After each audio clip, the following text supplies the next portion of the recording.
समारोप सत्रात माझ्याबरोबर मंचावर उपस्थित सर्व मान्यवर आणि सभागृहात बसलेले सर्व शिक्षक, पालक, शिक्षणप्रेमी, गुरुकुल पद्धती प्रेमी सर्व वडील मंडळी आणि वेगळ्या वेगळ्या गुरुकुलात शिक्षण घेत असलेले सर्व विद्यार्थी बंधू भगिनी, महासंगमाचं हे शेवटचं भाषण सत्र आहे. आत्तापर्यंत वेगळी वेगळी बरीच भाषण सत्रे झाली. समोर बसलेल्या विद्यार्थ्यांसाठी आणि काही मोठ्यांसाठी सुद्धा ही सगळी परीक्षेत बसण्यासारखी सत्र होती.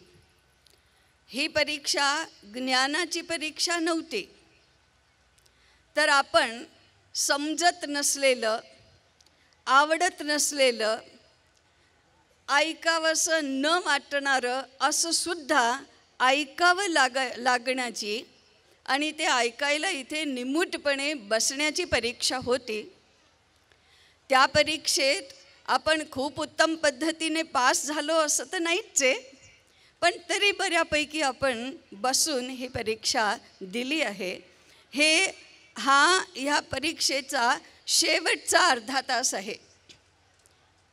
तसं मी उभी झाल्यावर कमी बोलत नाही, मुख्य वक्ता असाही कमी बोलत नाही, म्हणजे अपेक्षाही नसते. पण मी आज माझीही परीक्षा घेऊन मीही परीक्षेला बसून जमेल तितकं कमी बोलणार आहे.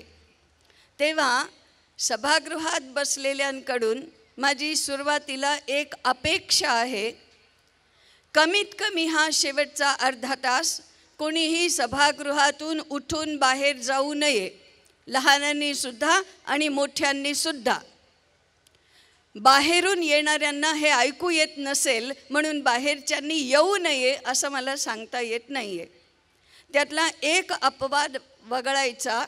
आत्ता देशपांडे सरांनी सांगितलं की एका गुरुकुलाची गाडी 1 वाजता आहे म्हणून ते विद्यार्थी आणि ते शिक्षक कदाचित मधून उठून जातील, त्यांना माफ आहे. पण बाकीच्या लोकांकडून ही अपेक्षा आहे.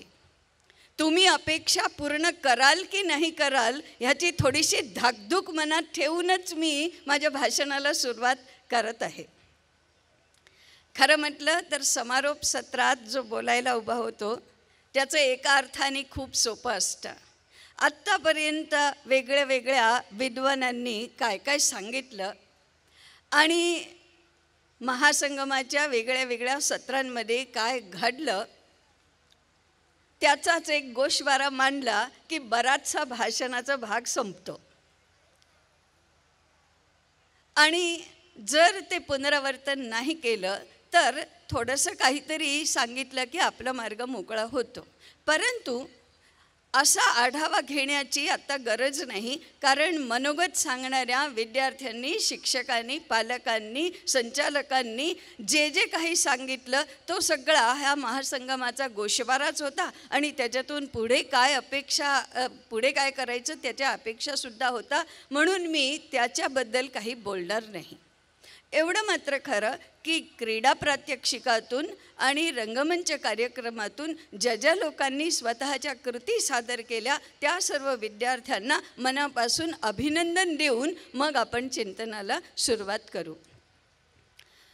गुरुकुल पद्धतीबद्दल बोलताना वेगळ्या वेगळ्या लोकांनी एक विचार, म्हणजे विद्यार्थी असो, शिक्षक असो, संचालक असो, पालक असो, सगळ्यांनी एक विचार व्यक्त केला की आपण राष्ट्रीय शिक्षण पद्धती म्हणून ह्या प्रयोगाकडे बघतो आहोत. आम्हाला मातृभूमीची सेवा करायची आहे, आम्हाला मातृभूमीची प्रतिष्ठा मिळवून द्यायची आहे, आम्हाला आमच्या मातृभूमीला नटवायची आहे, सजवायची आहे. आत्ता स्थिती जी आहे ती राष्ट्रासाठी म्हणून शिक्षण अशी मुळीच नाही आहे. स्वतःसाठी म्हणून शिक्षण अशी आहे. आणि स्वतः कोणासाठी? तर स्वतःसुद्धा स्वतःसाठीच. असं जे शिक्षण चाललं आहे त्याच्याऐवजी गुरुकुलातून आपण राष्ट्रासाठी म्हणून शिक्षण असं ध्येयवाक्य घेऊन वाटचाल करीत आहोत. आत्ता खरोखर तीच गरज आहे. जितक्या महापुरुषांनी, जितक्या शिक्षण क्षेत्रातल्या विद्वानांनी भारतीय शिक्षण रुजवायचा, प्रतिष्ठित करायचा प्रयत्न 19व्या शतकाच्या उत्तरार्धापासून आजतागायत जो चालू ठेवलेला आहे, त्या सगळ्यांनी या शिक्षणाला राष्ट्रीय शिक्षणाचे प्रयोग असंच नाव दिलेलं आहे. मग ते श्री अरविंदांचे असो, महात्मा गांधींचे असो, लोकमान्य टिळकांचे असो, किंवा स्वातंत्र्यप्राप्तीनंतर राष्ट्रीय स्वयंसेवक संघाच्या विभिन्न शिक्षण क्षेत्रांचा असो, किंवा संघाशिवाय सुद्धा सांस्कृतिक सामाजिक क्षेत्रात जे लोक शिक्षणाबद्दल, संस्कृतीबद्दल काहीही प्रयत्न करत आहे, त्या सगळ्यांनी राष्ट्रीय शिक्षणाचे प्रयोग असंच नाव दिलेलं आहे. आपलाही प्रयोग त्या राष्ट्रीय शिक्षणाच्या प्रयोग मालिकांपैकी एक असा प्रयोग आहे. परंतु तो अर्वाचीनतम असा प्रयोग आहे. तेव्हा आजच्या काळाची जी गरज आहे त्याप्रमाणे आपल्या प्रयोगाचं स्वरूप काय असेल असा विचार करून आपण पुढे चाललेलो आहोत. आणि त्याच्यात पंचकोश आधारित विकास किंवा पंचकोश विकास आधारित शिक्षण अशी आपण त्या प्रयोगाला संज्ञा दिलेली आहे. त्याचं प्रयोजन काय? तर भारतीय ज्ञानधारा उठून जातातच आहे अजून, बरं का. लवकर जा का खाली बस. जरा 5 मिनिटं तरी लक्षात ठेवा काय सूचना मिळाली आहे ती.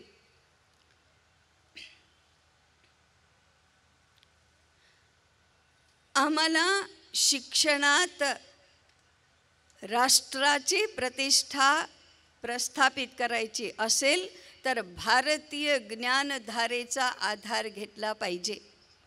भारतीय ज्ञानधारा, भारतीय शास्त्र ग्रंथ आहेत, त्याच्यात उत्तम प्रकारे निरूपित झालेली आहे. त्या भारतीय शास्त्र ग्रंथांपैकी एक तैत्तिरीय उपनिषद आहे. त्याच्यात पंचविध पुरुषाची संकल्पना मांडलेली आहे आणि भगवान शंकराचार्यांनी त्याचं पंचकोश म्हणून निरूपण केलेलं आहे. व्यक्तित्वाची ही संकल्पना घेऊन आपण पुढे चाललो आहोत. त्याच्यावर आधारित एक शिक्षण पद्धतीचा विकास करीत आहोत. परंतु हा सैद्धांतिक विषयाची चर्चा करण्यासाठी आत्ता आपण इथे नाही आहोत. पण हा ज्ञानाचा आधार, भारतीय ज्ञानाचा आधार आपल्याला सर्व पैलूंमध्ये स्वीकार करावा लागेल. पण ही पद्धती जर रुजवायची असेल, प्रतिष्ठित करायची असेल, यशस्वी करायची असेल तर आम्हाला सामर्थ्य प्राप्त केलं पाहिजे. सामर्थ्य नसेल तर कुठलीही गोष्ट आम्ही सिद्ध करू शकत नाही. हे सामर्थ्य कुणाकुणाचं असलं पाहिजे आणि त्या सामर्थ्याचं स्वरूप काय इकडेही लक्ष दिलं पाहिजे.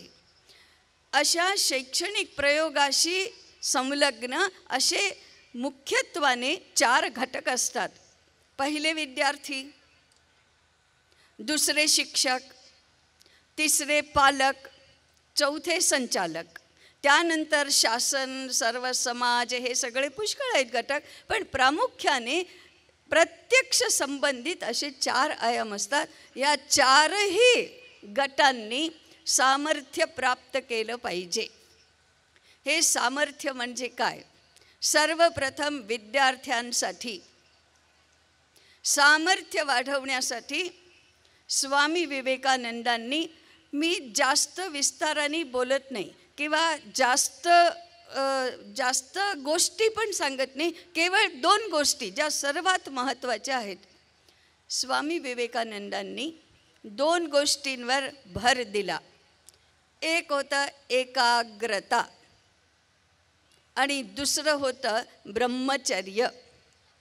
या दोन गोष्टी विद्यार्थ्यांमध्ये अनिवार्यपणे असल्या पाहिजेत. त्या नसल्या तर कितीही मार्क पडले, कितीही ज्ञान संपादन केलं, कितीही पुढे गेलो तरी त्या ज्ञानाचा उपयोग स्वतःसाठी आणि दुसऱ्यांसाठी सुद्धा लाभकारी असा होत नाही. एकाग्रतेचं तर स्वामी विवेकानंदांचंच किती उत्तम उदाहरण आहे, तिकडे जरा लक्ष द्याव्या. लहान मुलं जेव्हा नव्याने वाचायला शिकत असतात तेव्हा अक्षर अक्षर असं वाचत असतात. क म ळ ला ल अ स ते असं एक एक अक्षर वाचत असतात. थोडासा सराव झाला आणि चांगलं वाचायला यायला लागलं की मग शब्दाशब्दांनी वाचतात.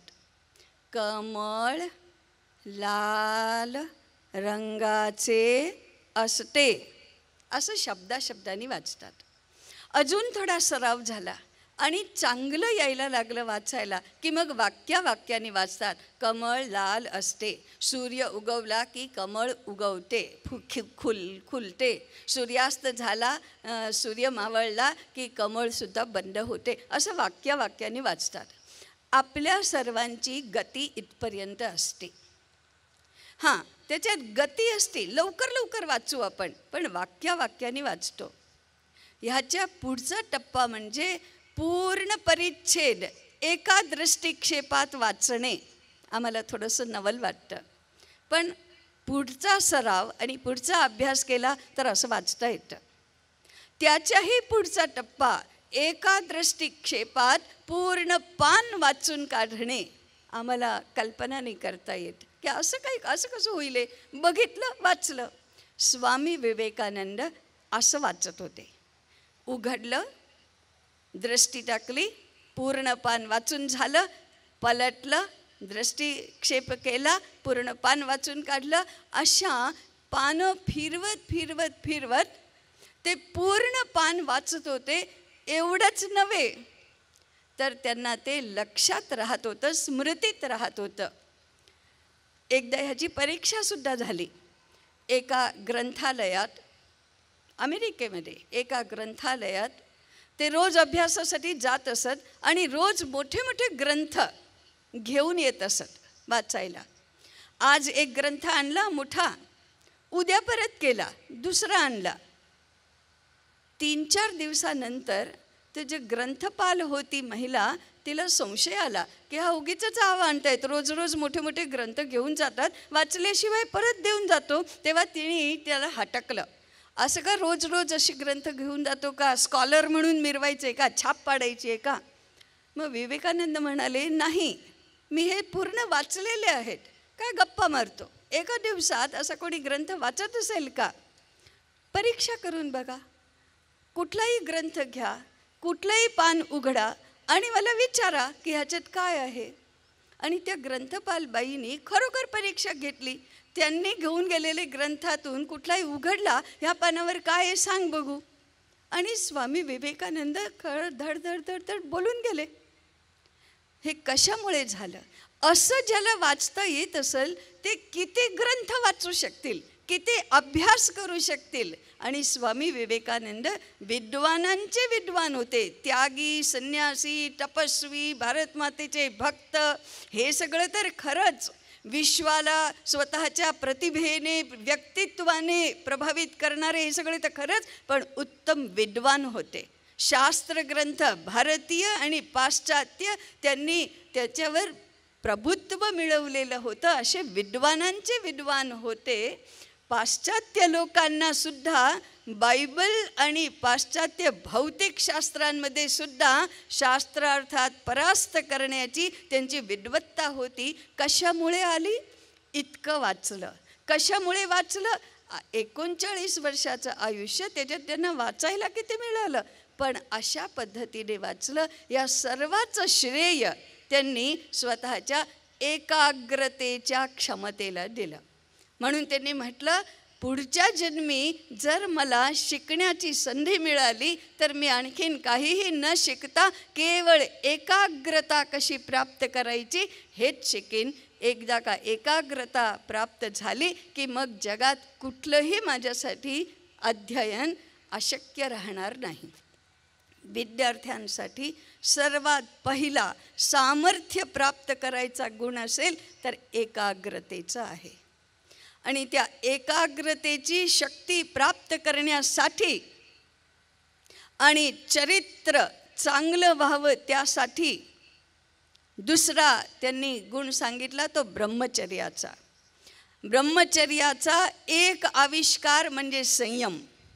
संयम म्हणजे मनावर ताबा मिळवणे, शरीरावर ताबा मिळवणे. विद्यार्थ्यांसाठी 2-4 छोट्या छोट्या गोष्टी प्रयोग करायचे आहेत. स्थिर बसा, हलायचं नाही. खेळताना आपण म्हणतो ना स्टॅच्यू, हलायचं नाही. स्टॅच्यू होऊन किती वेळ बसता येतं बघा, स्वतःची परीक्षा करा. दुसरी म्हणतात म्हणून नाही, क्रीडेमध्ये जिंकायचं असतं म्हणून नाही, पारितोषिक प्राप्त करायचं असतं म्हणून नाही, मार्क प्राप्त करायचे असतात म्हणून नाही. आम्हाला आमचं मनाचं सामर्थ्य वाढवायचं आहे, चरित्राचं सामर्थ्य वाढवायचं आहे. म्हणून आम्हाला आमच्या शरीरावर आणि मनावर ताबा मिळवायचा आहे. स्थिर बसा, हलू नका. किती वेळ तसे बसू शकता, स्वतःची परीक्षा करा, स्वतः ठरवून करा. दुसऱ्यांनी सांगितलं म्हणून नाही, दुसरे शाबासकी देतील म्हणून नाही. स्वतः सिद्ध, स्वतःच्या निर्णयाने आम्ही स्थिर बसू. दुसरं, मौन बसा. भल्या भल्यांना कठीण जातं हे. मौन बसा, बोलू नका. पहिलं, ऐकू येणाऱ्या वाणीने वैखरीने मौन राहा. म्हणजे आवाज करू नका, बोलू नका. आणि दुसरी त्याची आणखीन कठीण पायरी म्हणजे मनातल्या मनातही बोलू नका, नाहीतर आपले होठ हलत नाही. वैखरी वाणीचा दुसऱ्याला ऐकू येईल असा आवाज निघत नाही, परंतु मन किती बडबड बडबड करतच असतं, निरंतर बोलत असतं, निरंतर बोलत असतं. तर मौन राहा. वाणीने आणि विचाराने दोन्हीने मौन राहा. तिसरं, डोळे बंद करून बसा. किती वेळ बसू शकता बघा. शांतता नसेल, स्थिरता नसेल तर डोळे बंद करून आम्हाला बसता येत नाही. हां, झोप येते ते मात्र वेगळी गोष्ट आहे. डोळे बंद करून झोपायचं नाही, जागं राहायचं. डोळे बंद करून असं डोळे बंद करून बसा. 3च गोष्टी झाल्या. स्थिर बसा, चुप बसा आणि डोळे बंद करून बसा. सामर्थ्य वाढायला सुरुवात होईल. 4 प्रकारचे संयम सांगितले. ब्रह्मचर्य तर नंतरची पायरी आहे, म्हणजे ज्याला कामप्रवण ब्रह्मचर्य म्हणतात ती तर खूप नंतरची गोष्ट आहे. आधी ह्या सगळ्या पायऱ्या आहेत, त्या आम्हाला एकानंतर एक चढायला पाहिजेत. आमच्याही एका गुरूंनी आम्हाला सांगितलं होतं संयम, चतुर्विध संयम. पहिला स्वाद संयम, मनात येईल ते खायचं नाही. आणि अजून पुन्हा मी सांगते, अगदी सूत्ररूपाने छोट्या छोट्या गोष्टी. ताटात वाढलेलं सगळं जेवायचं, पूर्ण करायचं, जेवून पूर्ण करायचं. जेवायला बसलं तर पोट भरून जेवून घ्यायचं. न आवडेल ते नाही खायचं आणि मग अर्ध्या तासाने भूक लागली करायचं आणि आई मला हे दे आणि ते दे असं मुळीच करायचं नाही. आवडून घेऊन खायचं, पोट भरून जेवायचं पण आवडून घेऊन खायचं. मला हे नाही आवडत, मला ते नाही आवडत असं नाही करायचं. वाद घातल्याशिवाय जेवायचं.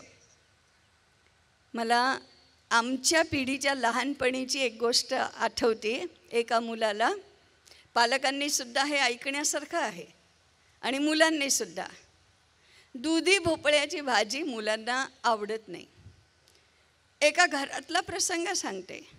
दुधी भोपळ्याची भाजी केली. 8-10 वर्षाचा मुलगा, त्याने म्हटलं रोज रोज दुधी भोपळ्याची भाजी नाही खाणार, मला नाही आवडत, मी गुळपोळी खाईन.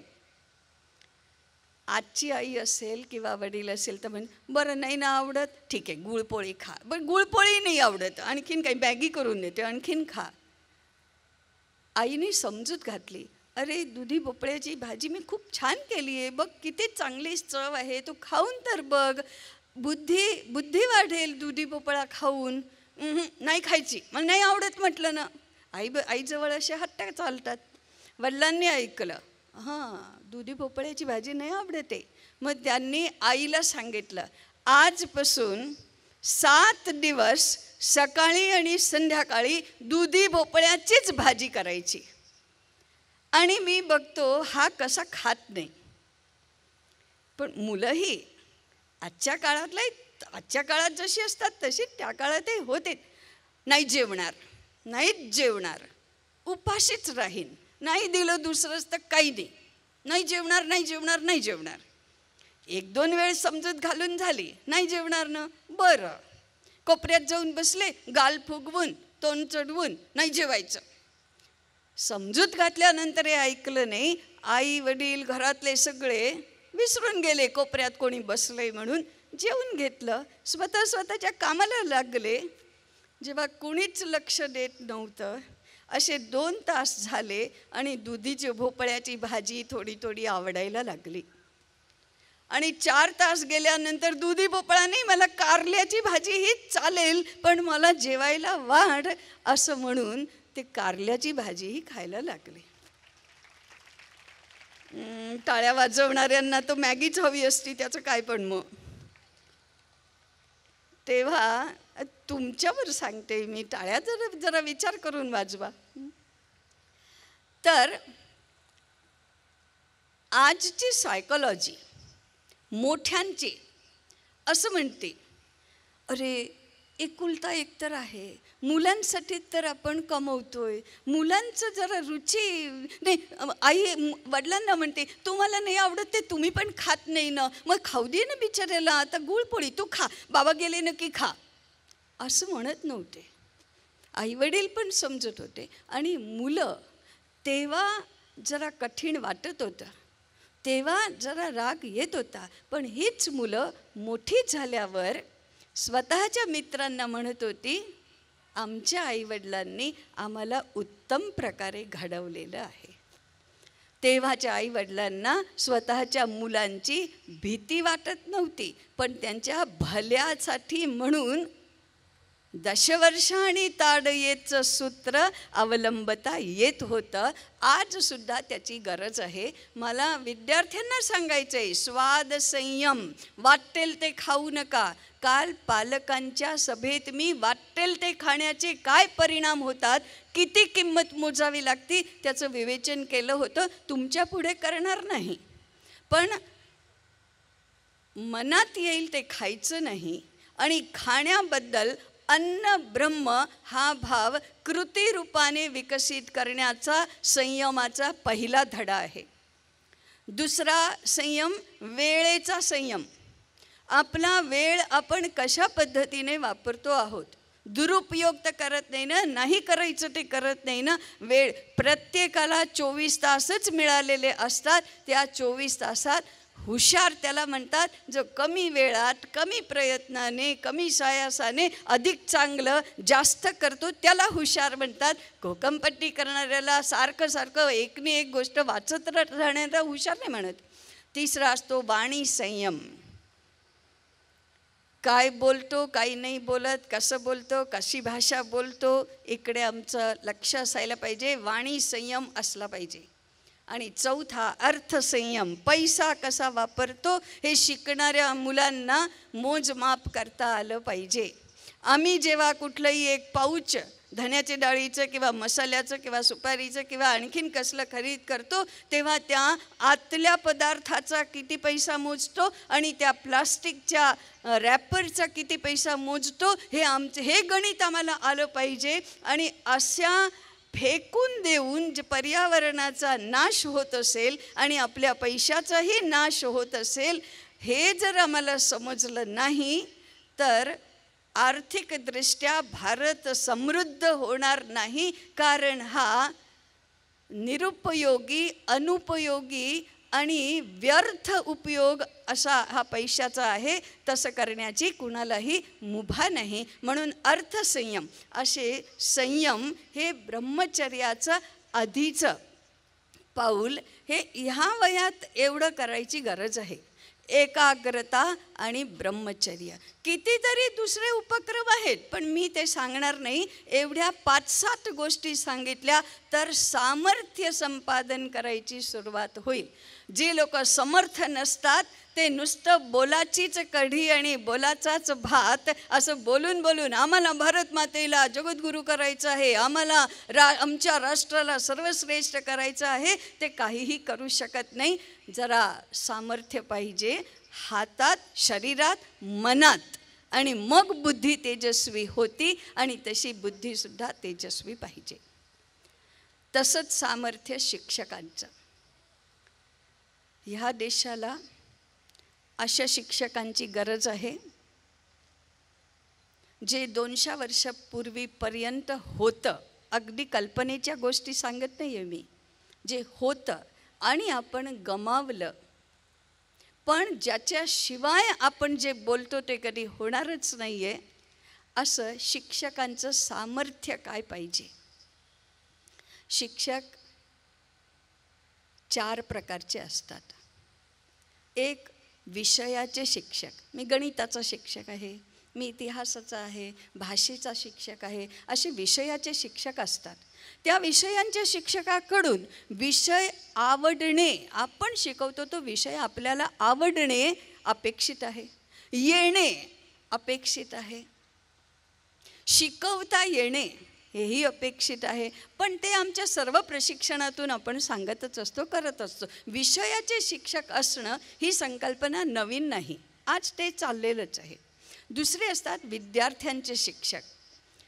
मी शिकवतो ते विद्यार्थी निर्बुद्ध राहतीलच कसे, मी शिकवतो ते विद्यार्थी दुष्चरित्र होतीलच कसे, मी शिकवतो ते विद्यार्थी वाया जातीलच कसे, मी शिकवतो त्या विद्यार्थ्यांना मी अंतर्बाह्य ओळखतो, मी शिकवतो त्या विद्यार्थ्यांचं सर्वार्थाने भलं व्हावं हेच मला अपेक्षित आहे, हेच माझं ध्येय आहे. हे विद्यार्थ्यांचे शिक्षक. पहिले विषयांचे शिक्षक, दुसरे विद्यार्थ्यांचे शिक्षक, आणि तिसरे असतात राष्ट्रीय शिक्षक. मी ह्या देशाचा आहे, भारताचा आत्मा काय आहे, भारताची संस्कृती काय आहे, भारताचं जीवन दर्शन काय आहे, भारताची जीवनशैली कशी आहे, भारताचं श्रेष्ठत्व कशात आहे, माझ्या देशाचा नागरिक घडवणं म्हणजे भारताची ह्या विश्वात ओळख म्हणून काय आहे. प्रकृतीचं का म्हणून शोषण नाही करायचं. पाश्चात्यांची शिकवण अशी आहे की परमेश्वराने ह्या सृष्टीची रचना केली, माणसाची रचना केली, माणसाला स्वतःजवळ बोलवून सांगितलं, तू मला अत्यंत प्रिय आहेस, तू माझं श्रेष्ठ सर्जन आहे, ही संपूर्ण सृष्टी तुझ्या उपभोगासाठी आणि आनंदासाठी आहे, असं म्हणून माणसाला जगात पाठवला. त्या माणसाने माझ्या आनंदासाठी मी प्राण्यांना मारून खाऊ शकतो, मला हवं असेल तर प्राण्यांना मारून त्याचे पर्सेस आणि त्यांचे कोट वस्त्र बनवून घालू शकतो, मला वाटलं तर मी नद्यांचं भूमीचं शोषण करू शकतो, कारण मी श्रेष्ठ आहे, माझं स्वामित्व आहे, माझा अधिकार आहे. आज ही विचारधारा अत्यंत प्रभावी आहे. आपण त्याच्यात फसत चाललेलो आहोत. आपण सुद्धा ह्याच पद्धतीने पर्यावरणाचा नाश करून राहिलेलो आहोत, कारण आम्ही आमचेपणा सोडला. परंतु भारतात भगवंताने मनुष्याला बोलवून सांगितलेलं आहे, तू माझं प्रतिरूप आहेस, मी माझ्याच सारखा तुला निर्माण केलेलं आहे, या संपूर्ण सृष्टीपेक्षा तू सर्वात श्रेष्ठ आहेस आणि मला अत्यंत प्रिय आहेस, कारण माझं प्रतिरूप तू आहेस. पण तू सर्वात मोठा, सर्वात श्रेष्ठ म्हणून तुझ्यापेक्षा जितके कनिष्ठ आहेत, तुझ्यापेक्षा जितके लहान आहेत, त्या सगळ्यांचं रक्षण आणि पोषण करण्याची तुझी जबाबदारी आहे. मोठ्यांकडे जबाबदारी असते, मोठ्यांनी कष्ट करायचे असतात, मोठ्यांनी त्याग करायचा असतो, मोठ्यांनी स्वतःपेक्षा लहानांचं रक्षण करायचं असतं, पोषण करायचं असतं, त्यांच्या कल्याणाची चिंता करायची असते. अधिकार शेवट मिळतो, उपभोग शेवट मिळतो. ही भारताची शिकवण आहे. ज्या देशात हे शिकवलं जात नाही ते देश जर ह्या जगावर प्रभुत्व गाजवायला लागले तर संघर्ष निर्माण होतो, हिंसा माजते आणि विनाशाकडे वाटचाल होते आणि त्याचा परिणाम म्हणजे सर्वनाश असतं. पण ज्या देशात श्रेष्ठत्वाबद्दल बरोबर, मोठेपणाबरोबर त्याग, तपश्चर्या, कष्ट आणि पेक्षा लहानांचं रक्षण पोषण करण्याची जबाबदारी असते, ते चिरंजीवी होतात आणि संपूर्ण जगाला सुद्धा चिरंजीवित्व देतात. भारत साधा इतिहास बघितला तरी जगातल्या सर्व देशांपेक्षा निव्वळ आयुष्यानेही मोठा आहे. जगाच्या पाठीवर एकही संस्कृती नव्हती तेव्हासुद्धा आम्ही सुसंस्कृत असे होतो आणि जगाच्या पाठीवर अनेक संस्कृती आल्या आणि गेल्या तरीही आज आपण आहोत. चिरंजीवित्वाचं हे इतिहास सिद्ध प्रमाण आहे. त्याचं कारणच हे की आपण श्रेष्ठत्वाबरोबर त्याग, तपश्चर्या, संयम, दुसऱ्यांसाठी कष्ट सोसणं, दुसऱ्यांचा विचार अधिक करणं आणि माझं नंतर बघू काय होईल ते, पण बाकीच्या सगळ्यांचं भलं करण्यात माझ्या सर्व शक्तींचा विनियोग झाला पाहिजे. भारताची भूमिका स्वतःच्या कष्टाने, तपश्चर्येने, सेवेने, ज्ञानसंपदेने, संस्काराने जगाचं मार्गदर्शन, रक्षण, पोषण करण्याची आहे आणि ती तुमच्या आमच्याकडून होणं अशी देशाची आमच्याकडून अपेक्षा आहे. गुरुकुलाने ते सिद्ध करायचं आहे.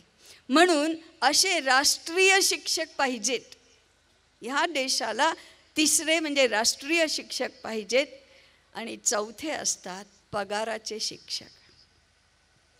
पगाराचे असावं पण राष्ट्रीय तर असावंच असावं.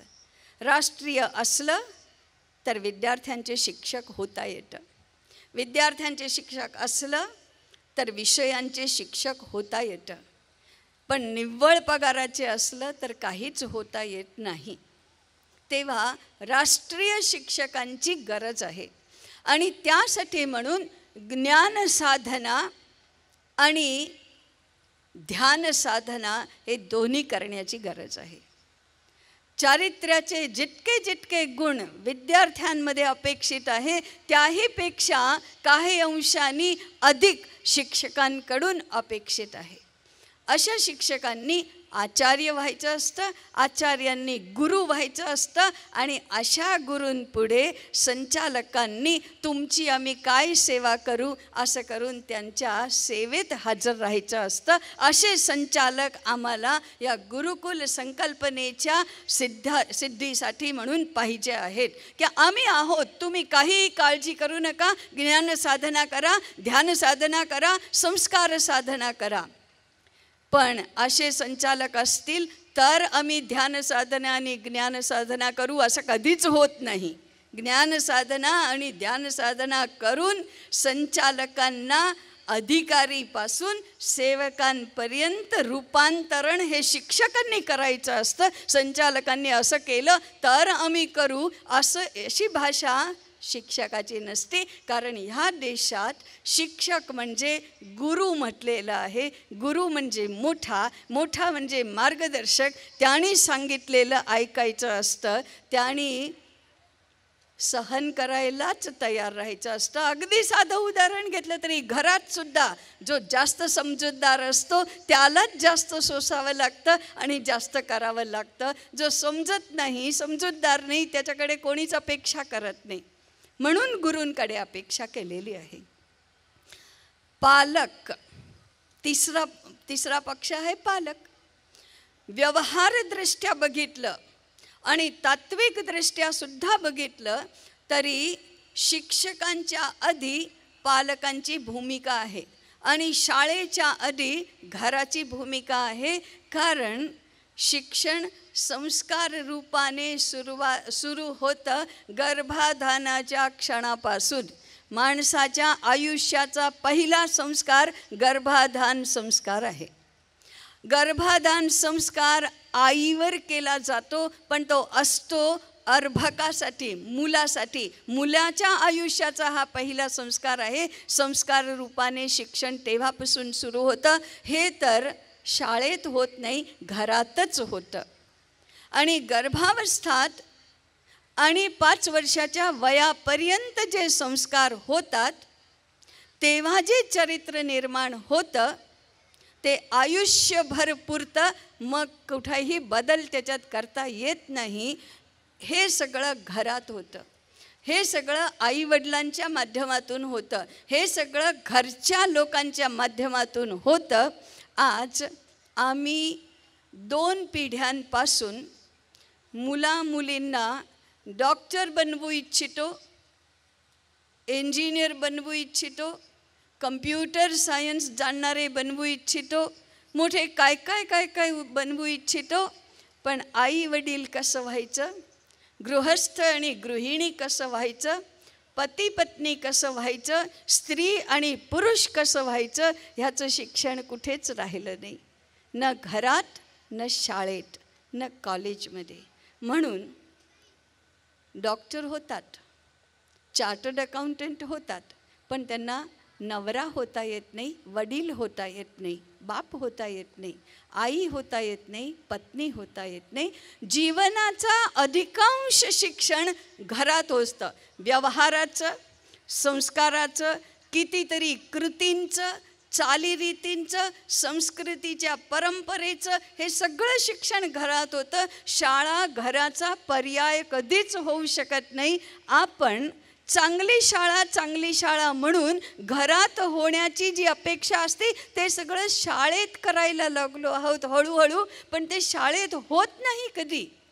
तेव्हा घरात व्हायचं ते घरातच होईल अशी शक्यता निर्माण करण्यासाठी आज पालकांच्या शिक्षणाची खूप मोठी गरज आहे. गुरुकुलाने सुद्धा पालक शाळा विद्यार्थ्यांच्या शाळा एवढीच महत्त्वाची मानून सुरू करायची गरज आहे. कारण काल मी म्हटलं होतं, ते म्हटल्याशिवाय इथेही मला सभेत राहवत नाही. आमच्या तरुणींना चांगल्या मुलांना जन्म देण्याचं सामर्थ्यच उरलेलं नाही आहे. त्यांना जन्मच देता येत नाही. इतकं त्यांचं स्त्रीत्व आणि पुरुषत्व कमी झालेलं आहे. ही जर क्षमता कमी झाली तर शिक्षण कितीही चांगलं असलं तरी समर्थ मुलं निर्माण होणार नाहीत.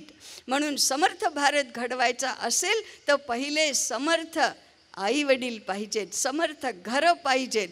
प्रत्येक घरात आणि प्रत्येक शाळेत मी भविष्याचा उपक्रम म्हणून मुलांचं वय 5 वर्षाचं झालं की समोर एक लक्ष ठेवून, म्हणजे घर आणि शाळा दोन्ही मिळून, प्रत्येक मुलाला मोठं होऊन चांगला पुरुष, चांगला पती, चांगला गृहस्थ आणि चांगला पिता व्हायचं आहे. प्रत्येक मुलीला चांगली स्त्री, चांगली पत्नी, चांगली गृहिणी आणि चांगली माता व्हायचं आहे. ह्याचा अभ्यासक्रम तयार करायला पाहिजे.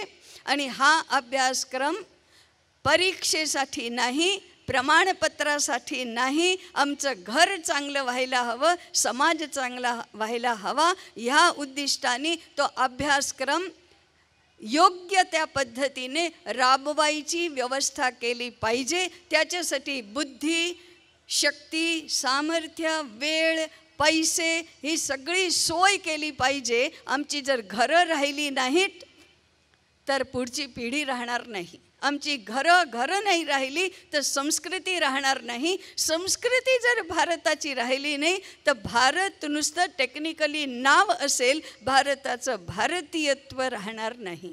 तेव्हा ह्या केवळ इच्छेच्या गोष्टी नाही आहेत, केवळ भावनेच्या गोष्टी नाही आहेत. आम्हाला योजना करावी लागेल, आम्हाला स्ट्रॅटेजी निर्माण करावी लागेल, आम्हाला व्यवस्था करावी लागेल, आम्हाला सोय करावी लागेल, आम्हाला त्याच्यासाठी वेळ उपलब्ध करावा लागेल. शिकवणी कमी करून, दुसरे गणित विज्ञानासारखे विषय कमी करून सुद्धा आई वडील होण्याचं शिक्षण आणि घर चांगलं करण्याचं शिक्षण देण्याची खूप गरज आहे. भविष्यात गुरुकुलांनी पालक शाळा सुरू करावी एवढंच माझं निवेदन आहे. शिक्षक शाळासुद्धा सुरू करावी असं माझं निवेदन आहे. भारताच्या संपलं नाही हो,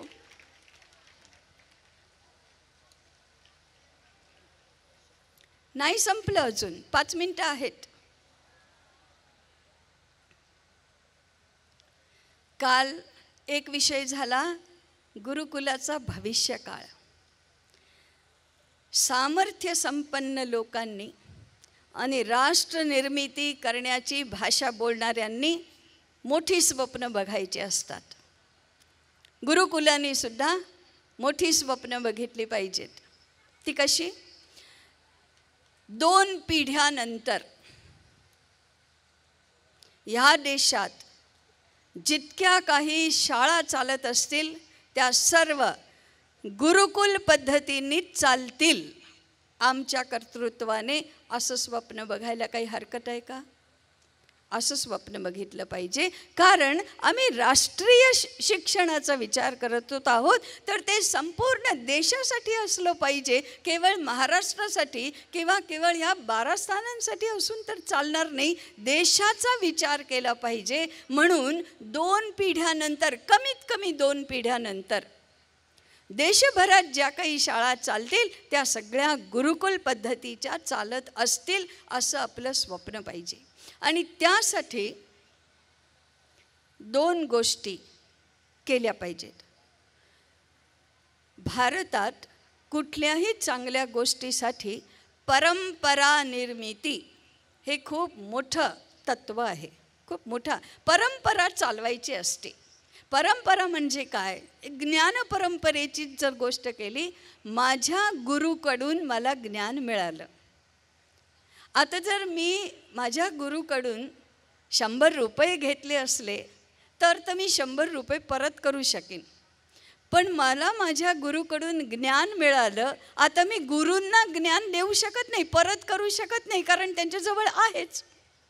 मग मी काय करायचं? जर मी त्या ज्ञानाचा पुढे वाट नाही दिली तर माझ्यावर ऋण चढेल, आणि ऋणमुक्त तर झालंच पाहिजे.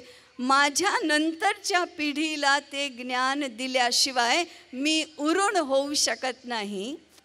अशी पितापुत्र परंपरा आणि गुरु शिष्य परंपरा, त्यांनी आमचा ज्ञानाचा वारसा वेदकाळापासून आपल्यापर्यंत पोचवलेला आहे.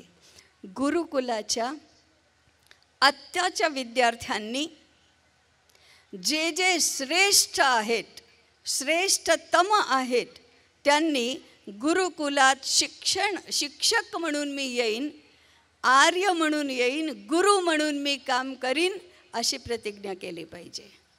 प्रत्येक विद्याशाखेत ही तर पहिली अट आहे. तुम्हाला जर ज्ञानाला समृद्ध करायचं असेल तर सगळ्या फॅकल्टीमधून जे उत्तम आहेत त्यांनी त्या फॅकल्टीचे शिक्षक झालं पाहिजे. म्हणजे डॉक्टरेट शिकला, श्रेष्ठ पहिले 5 लोक मेडिकल कॉलेजमध्ये लेक्चरर झाले पाहिजेत, संशोधनात गेलं पाहिजे.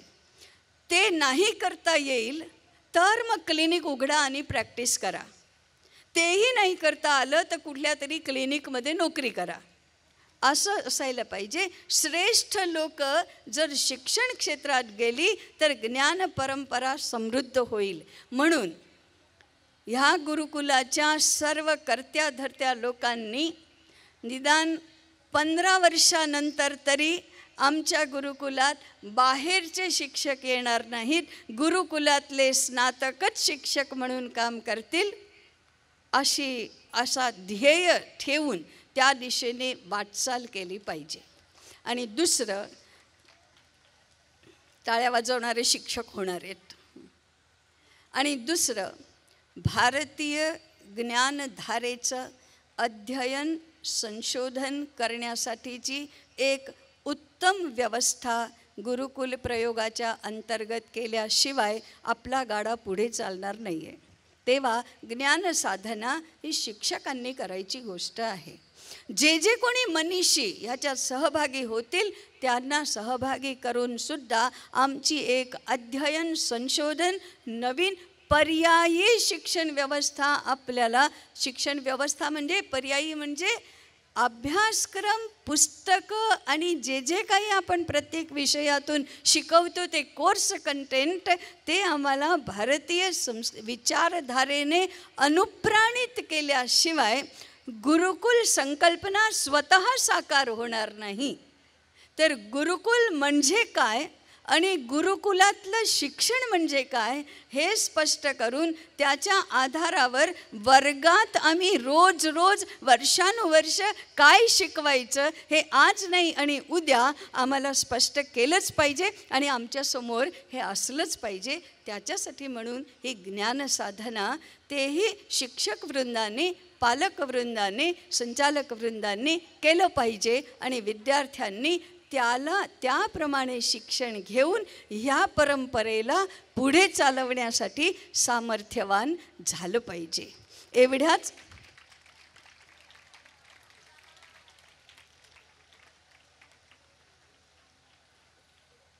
एवढीच अपेक्षा व्यक्त करून आणि मी म्हटलं होतं की जमेल तितकं कमी बोलेन, जमलं तितकं कमीच बोलले आहे, पण एवढंच म्हणून मी माझा विषय इथे थांबवते. नमस्कार.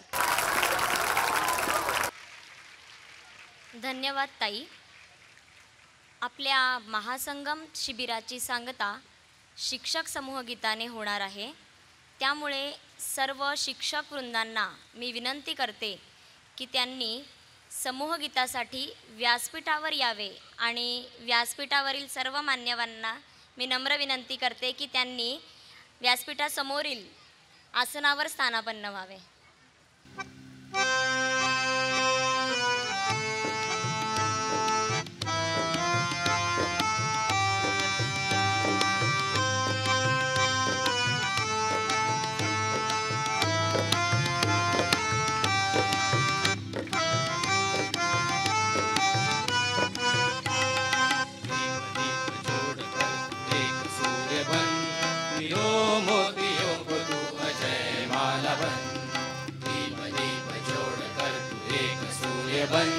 वीरो मोतियों को तू अजय माला बन.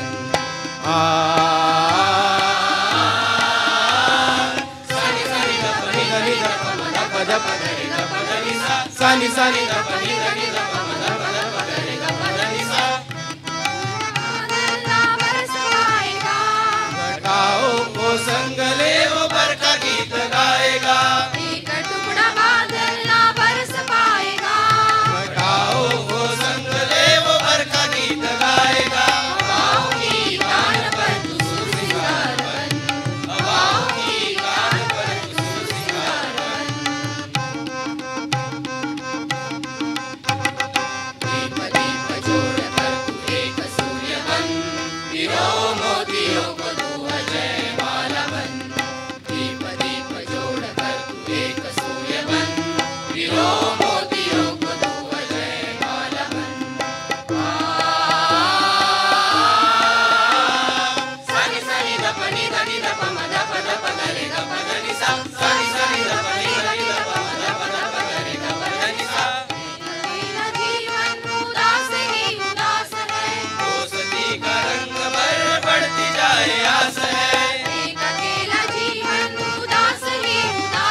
सर्व विद्यार्थी आणि उपस्थित सर्वांनी हात जोडून पुढली प्रार्थना बरोबर म्हणता येईल तेवढी म्हणावी, नाहीतर ऐकावी.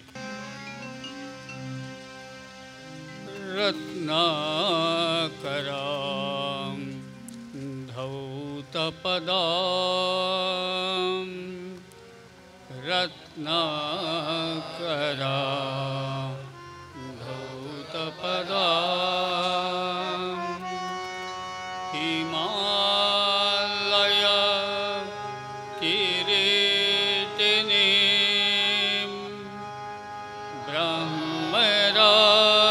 ब्रह्मराजर्षि रत्नाढ्यां वन्दे भारतमातरं वन्दे भारतमातरं वन्दे